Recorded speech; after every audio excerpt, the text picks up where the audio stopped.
I tell you what, guys, this film is definitely not for everybody. It's guys, The Cure for Wellness is directed by Gore Verbinski, and he's known for obviously the Pirates of the Caribbean movies, Rango, The Lone Ranger, and he's kind of gone back to his horror roots from when he did The Ring. That's the one. He's gone back there, which is really cool. And this film, guys, stars Dane DeHaan, Jason Isaacs, and Mia Goth. It sure does. Now, A Cure for Wellness, it's about this young Wall Street business exec dude, up and coming. He's a hotshot. Yeah, up and coming hotshot, and that's Dane DeHaan's character. He is sent to a wellness center in Switzerland where one of the senior board members has gone for rehabilitation or something to get better, or this is where the business goes down and something happens and he ends up becoming somewhat of a patient himself. What's super apparent in this movie, and it stood out right from the get-go, was its amazing cinematography. It was just like, honestly, it looks $1 million. And the production design, like the whole thing. So the two complement each other so well. And okay, so the cinematography. Let's just get into it.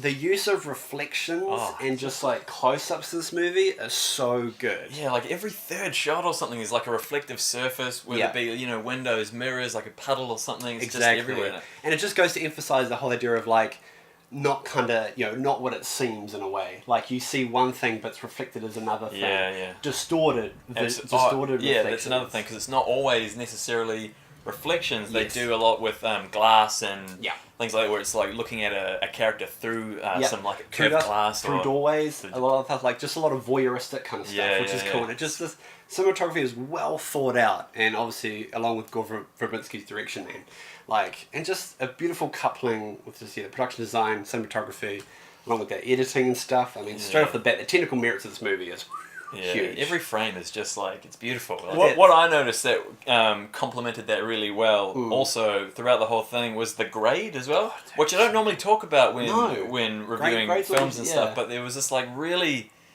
just very atmospheric thing that added to it. Like it was this kind of murky green and yellow I found like throughout the whole thing, which get like a sickness feel. Yeah, which is funny because they're meant to be getting well.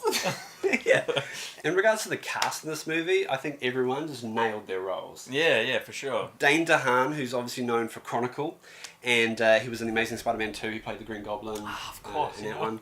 And he was great. Like the dude generally looks sick in every movie he's in. So he's got the eyes and stuff, but he was so good in this movie. Best thing I've seen him in since Chronicle. And Jason Isaacs, who plays the Doctor, he's good, man. Malfoy's dad. He puts that perfect kind of mix of like being super nice and super creepy, like at the same time. And but having that German accent doesn't definitely helps that creepiness. It's like he's like, what are you doing there? Mia Goth, who plays the young girl in the movie, she's great, and I have not seen her in much of anything. I don't think I've ever seen her before, but she was cool. She was tremendous to watch, and I think she's going to be a force for movies to come. Alright, now another thing that I noticed a fair bit throughout the film and I really loved was just the sound design. Oh, yeah. Just on certain things, like for example, like Dane DeHaan's character, he's broken his leg at the start of the film. And he's on crutches, and anytime he's like walking through a corridor or hall, they've really emphasised just that. You hear it, ding, ding, ding, and they'll have that shot holding, you'll hear this noise, you're like, what is that? And you see him turn up in crutches. That was great. And just other little things here and there, like the other patients out on the lawn playing croquet and stuff. They just really pick certain sounds that aren't necessarily seem that important, but like they just add a certain something to any scene. In the situation it's in, it's kind of shocking. Yeah. The film's like super shocking. Like there are some moments in this movie that you kind of like, what's that? What's like? Whoa, ease up. And I kid you not, I don't have this many. I don't do this very often in movies, but like, because I can handle some pretty nasty shit. And there was a point in this movie. I'm not going to spoil it for you, but it was like I had to. I didn't mean to, but I kind of went into Chris and was like, oh no. It's true. I had to console him. Yeah, and he had to kind of like pat me. It was just like It's not like filled with moments and scenes like that, but when it's not, there's still just this overall feeling of like uncomfortable. Something's around the corner. Kind of thing. And it's not. It doesn't hit you constantly with just like violence or gore. It's like well paced out kind of tension. There's always something lurking there, and you just feel uneasy watching it the whole time. And there's kind of like a payoff to that kind of tension, because you're literally following Dane DeHaan's character. So like there's no other point of views you get. You just get him. Yeah, true. And he's in like one of the hardest situations. Like, so you get to, whatever he experiences, unfortunately, we get to experience as well. What I enjoyed about this movie is that it kind of, as well as keeping you guessing, like, I didn't really know where the film was going to go. It's very similar to Martin Scorsese's Shutter Island. You've seen that one? Yeah, it's got a good feel. Very similar. Yeah, so very, very similar. And as far as like the horror audience and people that are fan of horrors, I think they're going to enjoy being like tagged along on this kind of journey of like, well, I don't know what to believe. Like, is that or is that what that means? And like, you're not too sure where it's going to go. And that's kind of what's fun about the journey. And there is, unfortunately, with the... like some horror aficionados out there, or people that really enjoy horrors and kind of focus on that kind of stuff, the main villain of the piece might be given away a little bit too early. Yeah. I kind of figured it out halfway through. I was kind of like, oh yeah, okay, I kind of see it. Well, I don't know if that was supposed to be a surprise or a twist. Yeah, no, I'm glad you said that as well, because I thought the same thing, like quite early on in the film as well. I kind of guessed some of what was going to happen, which did turn out to be true. Yeah. As well as like pacing, I think this movie's pretty well paced. It keeps the tension building and building. It's almost like one big long tension piece. Yeah. Almost like a slow burn effect, but with those hardcore moments like splattered in towards the end. Yeah, definitely. Yeah. There is a moment in the middle that kind of loses it a little bit, just because it's like they're kind of breaking from the tension, kind of building up this other bit of suspense, and it was kind of dragged on a bit. That was the only time I felt like the movie dragged. A couple little minor things that didn't really bother me so much, but I noticed. One was just the music. Like, it was very generic as far as, but I mean, atmospheric at the same time. I remember at the time in certain scenes I was thinking, okay, I get it, but now it's like I can't really remember.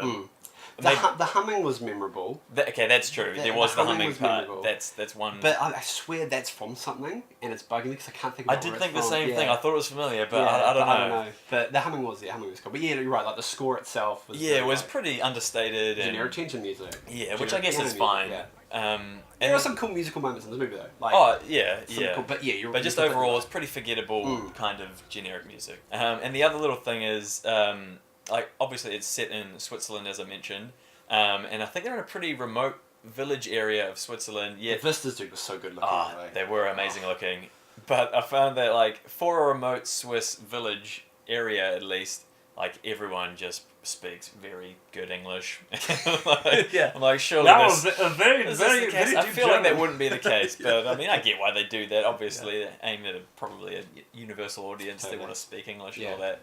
Like I said, I did really enjoy this, and there wasn't too much that I had that found wrong with it. But again, some parts of the story were predictable, but a lot of it kept me guessing. I still have a few questions at the end. It does, yeah. This is true. But I'm going to give this one a solid 8 out of 10. I was really stoked to watch this movie. It was refreshing, like you said. It's kind of a cool take on like a thriller horror movie. If you're squeamish, or if you know, I think this struggle with this film. There is definitely some really gross kind of moments in this movie. It's kind of disgusting, but it just adds to that whole like the cure for wellness. Just that whole, it just complements it so well. I love it. It plays with genre really nicely. It kind of flips stuff on its head. It's kind of like to me it was like a throwback to kind of like cult and kind of monster movies of the 70s in a way. It played that really well. But I loved it. Again, the technical side of it, like Chris covered on with the grading, cinematography, production design, beautiful marriage. Loved it. And acting was all the way up there. I think everything just worked together really nicely. So I'm going to end on a 7 out of 10. I really enjoyed it. All right then. And you will see.